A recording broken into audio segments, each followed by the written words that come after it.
Coaches जो camp में लड़कियां होती हैं उनके साथ में बातचीत करवाते हैं लड़कियों की, शोषण करवाने के लिए ही। और अध्यक्ष जी ने खुद पता नहीं कितनी लड़कियों का शोषण किया आज तक। हरासमेंट हुआ या नहीं हुआ? हाँ। कतई नहीं हुआ, कतई नहीं हुआ। एक भी सामना कर दे तो मैं फांसी पर लटक जाऊंगा। जो कोचेज होते हैं वो खुद लड़कियों का शोषण करते हैं, महिला कोचों के साथ में बुरा बर्ताव करते हैं। ये जो बात आप कह रही है विनेश जी शोषण वाली, ये आपकी जानकारी में कुछ ऐसा आया है? मैं नेशनल कैंप है, जी जूनियर्स जी का है, कोई सीनियर खिलाड़ी है? नेशनल कैंप्स में जो कोचेज होते हैं सभी कोच नहीं है उसमें, लेकिन कुछ कोचेज हैं जो फेडरेशन के खास हैं, जो खुद शोषण करते हैं, महिला कोचों के साथ में गलत व्यवहार करते हैं। उसकी मैंने आवाज उठाई है इस बार, और उसके बावजूद भी वही चीफ कोच नेशनल कैंप में लगाए गए हैं। अच्छा, हाँ जी जी जी जी जी एक आपने कोचेस की बात बोली, दूसरा और जी डिमांड। और वही कोचेज जो कैंप में लड़कियां होती हैं उनके साथ में बातचीत करवाते हैं लड़कियों की, शोषण करवाने के लिए ही। और अध्यक्ष जी ने खुद पता नहीं कितनी लड़कियों का शोषण किया आज तक। हरासमेंट हुआ या नहीं हुआ? हाँ। कतई नहीं हुआ, कतई नहीं हुआ। एक भी सामना कर दे तो मैं फांसी पर लटक जाऊंगा। यौन शोषण नहीं हुआ, कोई यौन शोषण जैसा नहीं हुआ, क्यों लगाएगा? नहीं हुआ, नहीं हुआ, वो कह रहे थे मोदी जी को बताएं। बार बार नहीं हुआ। और सर एक या दो नहीं, कई रेसलर नहीं हुआ, नहीं हुआ। एक भी रेसलर खड़ा कर दो, एक भी रेसलर खड़ा कर दो। सामने तो होना चाहिए, कोई तो होना चाहिए सामने। कि सांसद जी ने, ब्रजभूषण सिंह जी ने, फेडरेशन के जो अध्यक्ष हैं, उन्होंने फला खिलाड़ी का शोषण किया है, सामने होना चाहिए, नहीं होना चाहिए। बहुत सारे जर्नलिस्ट जो स्पोर्ट्स को कवर करते हैं उनको पता है कि कितने पावरफुल वो हैं, कितने बार के वो एमपी हैं, पैसा उनके पास है, पावर में वो बैठे हैं, पावर पोजीशन पे बैठे हैं। तो हम एथलीट को मतलब ये कि वो पहली बात तो हमारे पास धमकी आती है छोटी छोटी चीजों के लिए कि आपको जान से मरवा देंगे, जान से बढ़ के तो कुछ नहीं देता है। विनेश कौन देता है? ये उनके जो खास लोग हैं उनके फोन पे, जब लीजिए, मतलब फेडरेशन मैं नाम जब जरूरत होगी मैं नाम लूंगी, मैं ऐसे ओपन में नाम लूंगी तो मेरे लिए भी एक लीगली मेरे लिए भी वो हो जाएगा। लेकिन हाँ, जब जरूरत होगी मैं नाम भी लूंगी। टोक्यो ओलंपिक्स के बाद में फेडरेशन के ही खास बंदे हैं। फेडरेशन में दो तीन लोग काम करते हैं। एक विनोद तोमर जो भारत सरकार के आदमी है, ठीक है, एक दो उनके सहायक, और मैं आता जाता रहता हूं। तो जिस समय फेडरेशन के लोगों ने या किसी ने उनको धमकी दी तो मुझसे कह सकती थी, खेल मंत्री से कह सकती थी, पीएम मोदी से कह सकती थी, पुलिस को कंप्लेंट कर सकती थी। लखनऊ में कैंप क्यों लगाया जाता है? हमने प्रधानमंत्री जी से लेके हमने खेल मंत्री जी से हमने सबको रिक्वेस्ट करके हमने लेटर भी बनाया है, वहाँ शोषण इजीली हो पाए और उनका वहाँ रीच इजीली। रेसलर है।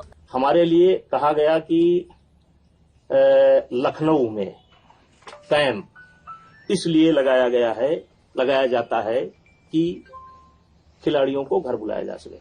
मैं जेड श्रेणी सुरक्षा प्राप्त आदमी हूं और मैं अपने घर पर स्वयं नहीं रुकता हूं। मेरा घर वहां से 120-30 किलोमीटर है, मेरा घर है लखनऊ में, लेकिन मैं यदा कदा साल में एक बार या दो बार रुकता हूं। और सबसे बड़ी बात यहां है, अन्यथा मत लीजिएगा, एक शेर बोलना चाहता हूं कि इसीलिए तो डगर डगर बदनाम हो गए मेरे आंसू, इसीलिए तो नगर नगर बदनाम हो गए मेरे आंसू। मैं उनका हो गया कि जिनका कोई पहरेदार नहीं था। मैं कमजोर जो राज्य हैं, जो कमजोर राज्य के खिलाड़ी हैं, मैं ये पूछना चाहता हूं कि ना आप नेशनल लड़ोगे, ना आप ओपन नेशनल लड़ोगे, ना आप ट्रायल दोगे। ट्रायल भी आप चाहते हैं कि सारे खिलाड़ियों का ट्रायल हो जाए, फिर जो खिलाड़ी उसमें जीतता हो उससे आपका अकेले ट्रायल हो जाए। तो जो गार्जियन अपने बच्चों को लेकर के रात दिन मेहनत करते हैं और रात दिन उनके पीछे लगे रहते हैं, तो वो भी तो ओलंपिक के ही उम्मीद से खेल रहे हैं, वो भी तो वर्ल्ड ही खेलना चाहते हैं, वो भी तो एशिया खेलना चाहते हैं। और अगर इतनी दिक्कत थी फेडरेशन से तो 10 साल से ये दिक्कत क्यों नहीं हुई? किसी ने सिंगल टाइम फेडरेशन से एक बार नहीं पूछा कि आपको क्या इंजरी हुई है, क्या नहीं हुई है। अभी उसके बाद बोला गया है कि आप नेशनल खेलो। जब मैंने नेशनल के लिए मेडिकल लगाया है तो बोलते हैं कि नहीं खेलोगे तो आपको नहीं खेलने दिया जाएगा। तो ये जबरदस्ती का मतलब बैन लगा देंगे। और सीधा मेरे पे तो इतना बार आता है कि इनडिसिप्लिन। क्यों हूं मैं इनडिसिप्लिन? क्योंकि मैं बोलती हूँ, क्योंकि मैं आवाज उठाती हूँ। आप लोगों ने देखा कि टोक्यो के टाइम पे क्या हुआ था। मैं आवाज उठाती हूँ तो उनको पसंद नहीं आता है। वो सोचते हैं कि इनको कैसे रोका जाए। अंशु है इधर, सोनम है, ये ओलंपिक्स में मेरे साथ थे। इनसे पूछे क्या इनके मैं साथ रही नहीं हूँ। बजरंग भी उधर था, इन्होंने देखा था क्या मैं इनके साथ नहीं रही हूँ? क्या मैंने इनके साथ ट्रेनिंग नहीं किया? टोक्यो ओलंपिक्स के बाद मेरे को बिल्कुल देशद्रोही बना दिया था एक किस्म से फेडरेशन ने। अध्यक्ष जी ने मेरे को बोला कि खोटा सिक्का। आपको भी पता है कि हिंदुस्तान में एक लड़की को खोटा सिक्का बोलना मतलब क्या निकाल सकते हो उसका आप। और तुरंत बाद किसी फेडरेशन ने बोला क्या इंडिया में? तो देश के प्रधानमंत्री जी मेरे से मिले हैं, मेरे को एक सहानुभूति दे रहे हैं कि बेटा कोई बात नहीं, हिम्मत बता रहे हैं। एक वही बंदा 10 मिनट के बाद मैच हारने के बाद बोल रहा है कि ये तो हमारा खोटा सिक्का है। मेरी फैमिली को कैसा लगा होगा? मैं किस दौर से गुजरी थी उस टाइम पे। फेडरेशन ने मेरे को कितना मेंटल टॉर्चर किया था, मैं किसको बताऊं। जब मैंने वो आर्टिकल लिखा था काफी लोगों ने बोला कि ये एक कवर अप करने के लिए। कवर अप नहीं था वो एक रियल स्टोरी थी एक एथलीट की। और हर एक एथलीट को पता है कि हम किस दौर से गुजर रहे हैं।